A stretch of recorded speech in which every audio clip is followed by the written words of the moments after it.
Hi everyone, and welcome to our Wednesday TNT, whipping around Thailand and checking the daily news. An invitation to subscribe to the channel. Maybe just an idea if you enjoy the program. Maybe you know somebody who's just moved to Thailand or enjoys Thailand, wants to keep up to date. Maybe share the file with them, because everything I can do to get a few extra subscribers will continue to help the channel. Bit of a potpourri today, including some updates from stories over the past couple of days and some random stories. One which I'll finish with today up in Pattaya, but firstly, this one. And Cowside English, their Facebook page, reports that the National Office of Buddhism yesterday filed a complaint with cyber police to arrest those behind AI-generated photos of monks playing rock music and racing on motorcycles that's spreading on social media. Now, the director of the office secretariat said it's negatively affecting the Sangha. Well, if the eventual goal is some type of happiness, then I certainly think a photo like that, even though it's AI generated, is giving people a little bit of a laugh. And it really comes down to trying to train people to understand what's the bullshit and what's real on social media. That's the real education these days. Clearly, that's just a little bit of fun. But the Office of Buddhism is taking it very seriously. Let's get on to some other news, and this from the PattayaNews.com, and it clarifies the former Health Minister, current Deputy Prime Minister and Interior Minister, Anutin Charnvirakul, who the other day said, well, we're going to extend the closing hours till 4 a.m. in some locations, but you won't be drinking alcohol past 2 a.m. And he was quoted as saying, let them drink tea. Well, as I mentioned at the time, I was sure there'd be some further clarification on that. Here it is. The Thai Deputy PM clarifies that alcohol sales will be allowed during extended entertainment hours in 4 pilot provinces. And Anutin Charnvirakul, whoops!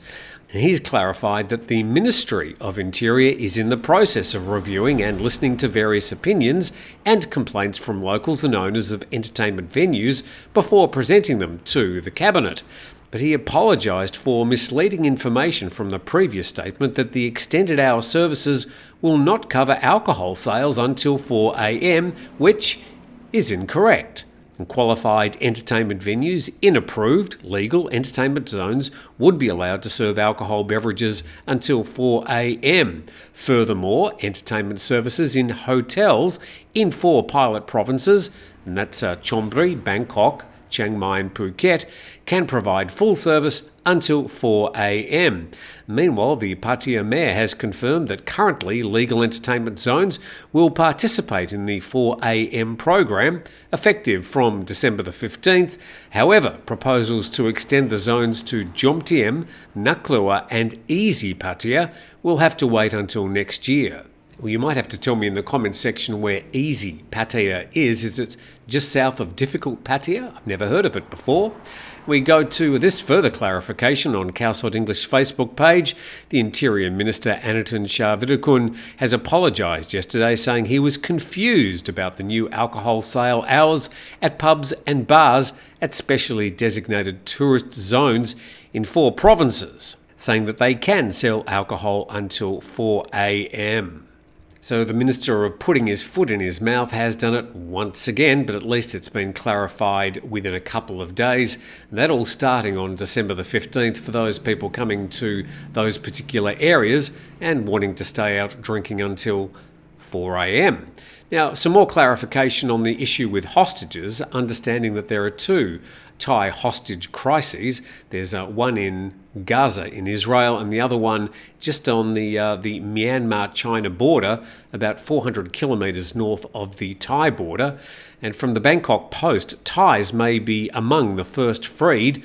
The PM says most workers in Israel are in safe zones, and the Thai workers held hostage by Hamas are expected to be among the first to be released, according to the Deputy PM and Foreign Affairs Minister. Most of the Thai workers who remain in Israel are now in safe zones.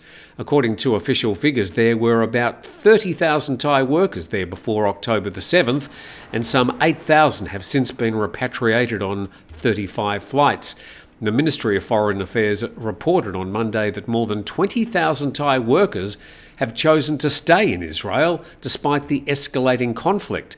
And then, speaking about the release of the hostages, when asked to elaborate, the minister said that during his recent trips to Qatar and Egypt, he had received information that the Thai hostages would be among the first set free, but no date or assurance given that they would be freed. If the hostages are released, they're expected to be taken to a safe location, such as the Rafah border crossing in Egypt. So that's the latest information on the Thai hostages in Israel. I haven't heard any further updates on the Thai hostages on the Myanmar-China border in the town of Lao Kang in Myanmar. Suffice to say that the current thought is that they are going to be taken over the China border before being repatriated back to Thailand. But again, despite assurances, there are no exact dates on when that's going to happen. But some more problems on the Myanmar-Thai border, and this is reported in nationthailand.com. Thai army denies forcing fleeing Myanmar villagers back into conflict zone. The Thai military and governor in the border province of Mae Hong Son have denied reports they're forcibly repatriating fleeing Myanmar nationals into a conflict zone at the request of Myanmar's military regime.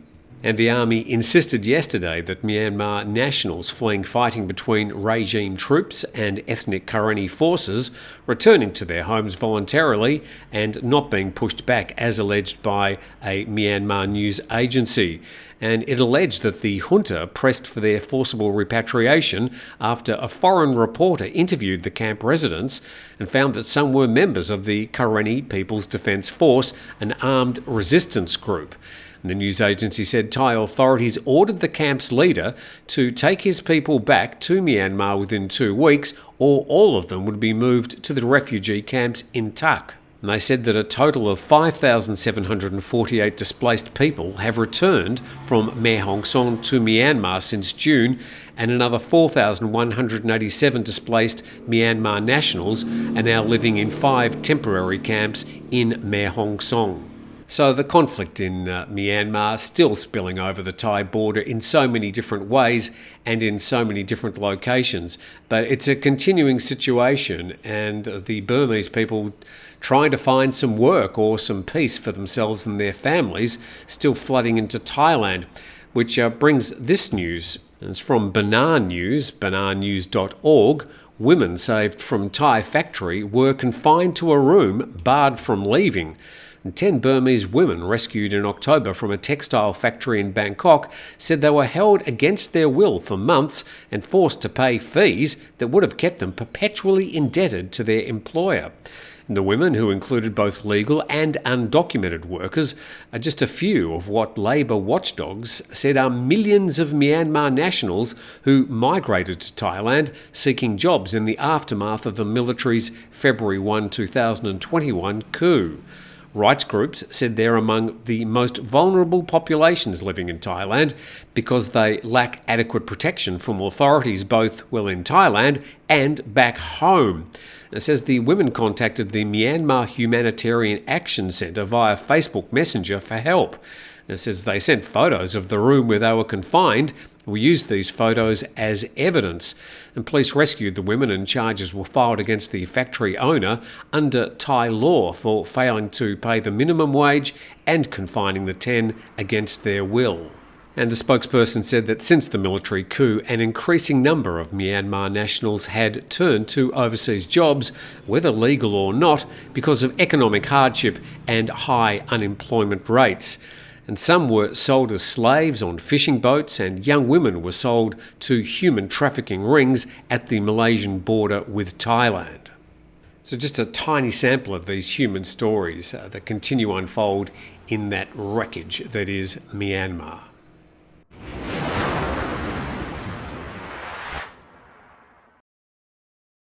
And thanks and a big thumbs up to 5 Star Marine for their ongoing support of TNT.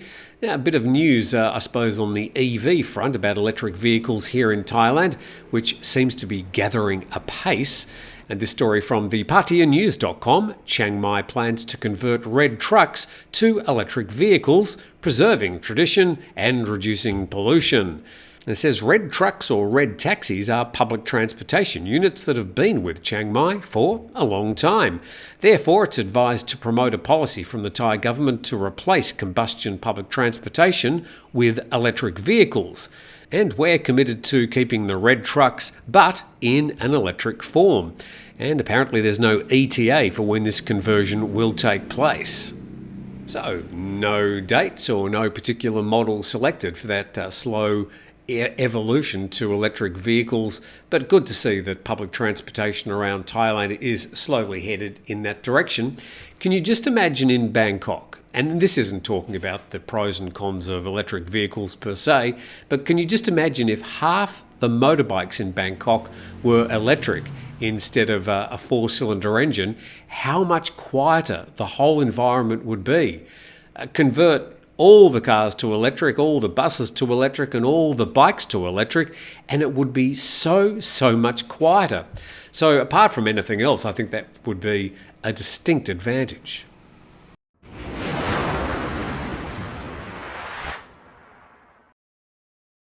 Now, a bit more on that note. This is from nationthailand.com. The headline actually is a bit misleading, but we'll get to that in a moment. And it says, Chinese car maker BYD's Dolphin Atto tops September registration list in Thailand. And the Land Transport Department announced that the Chinese car maker BYD Auto was the most popular among car buyers in Thailand based on registration applications submitted in September. And it says the battery electric vehicles registered include the BYD Dolphin, there's the BYD Atto, the Netta 5, the Aura Good Cat, and then we've got a couple of MG models, the MG4 I particularly like, then a few Teslas mixed up with MGs, all in the top 10 models of registrations in Thailand. Now, if you read the headline, Chinese car maker top September registration list in Thailand. Well, it's not actually correct. You'd get the impression that there's more EVs being sold than internal combustion engines. That's not the case. So let's go to this from marklines.com, and it shows us that September vehicle sales in Thailand decreased 16.3% year over year to 62,000 odd units. And then a bit further down, Toyota was down to 21,000 units, but they're still number one. Then Isuzu was down nearly 50%. That's a lot, to nearly 11,000 units. Then Honda in third place. They're up 34% to some 9,000 units. Then BYD, that's the electric car maker from China, rose to the fourth position with just over 3,000 units. And then a bit further down there, it says passenger cars were up 10.4% year over year. Commercial vehicle sales were down 28%. And pickup truck sales included in the commercial sales were down 43%. That seems to be a massive drop-off of sales in just 1 month. 44% down? Invariably, if you go and see a Thai movie, before the movie, there's always an advertisement. It's either a Toyota, a Nissan, or usually an Isuzu pickup truck. Still really popular amongst Thai males. Not many ladies driving the pickup trucks. And certainly when you see the advertisements, they're really targeted at those young Thai males. But that's why Toyota, Isuzu and Honda, despite the headline on Nation Thailand, are still the number 1, 2 and 3 seller of cars in Thailand. But to their credit, BYD now number 4 in car sales in Thailand.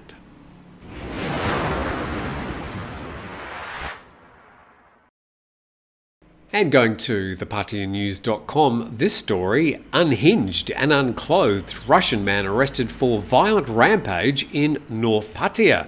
And a 23-year-old Russian man was arrested last night for acting erratically while in his birthday suit, roaming public streets in North Pattaya and attacking random Thais unprovoked. Now, I don't know where this video came from. It's uncredited, so apologies to whoever published it. I hope I don't get a copyright ping for this, but I think you probably need to see exactly what happened. And the suspect, identified by police as a 23-year-old Russian man whose full name was withheld pending mental evaluation and treatment, was arrested on Soi Naklua 16 around 8 p.m. on November the 7th.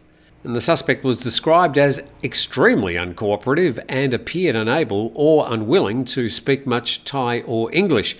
He continued to threaten police, reporters, rescue workers, passers-by and doctors while being brought to a local hospital for sedation and a complete check for possible drug use or intoxication.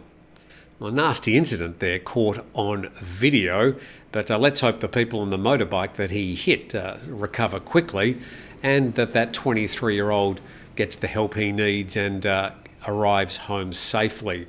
And with that, I thank you very much for watching today. A quick update of some of the main stories around Thailand, including some clarifications on what's happening with this 4 a.m. closing. It's all starting on December the 15th, and we're still not exactly sure how it's going to operate, but it probably will get itself sorted out sooner or later. But thanks for watching today. Please subscribe to the channel. Please thank our sponsors, 5-Star Marine at 5starmarinephuket.com. And we look forward to seeing you again tomorrow.